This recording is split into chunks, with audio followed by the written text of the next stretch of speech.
appena su, senza pensare a sé, ho piccato. Ah, si sta, il primo picco. Sì, ho piccato a posto.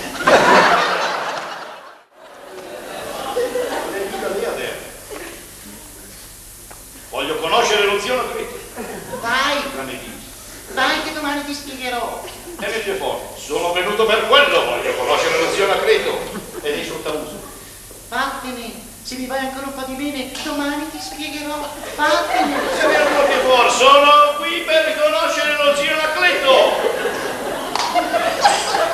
Al sedere alla porta, e lì al zio Anacleto. Espidanda!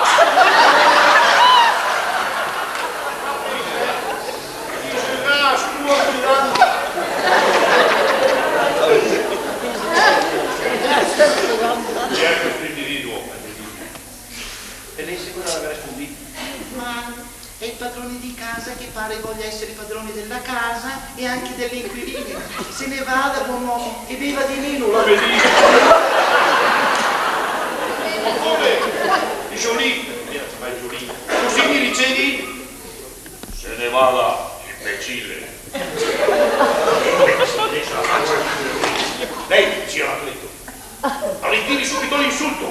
Lo ritiro proprio lui. Ritiri subito! Ritiro l'imbecille, ma ci metto rimbambito. Dici se la faccia a me. In guardia, sellone. Si sapete se in guardia ho il mamolato in la di scale a ficare il su tra la porta. 50 si canta lì, non deve essere capitano un del genere. 40 sì, semmai.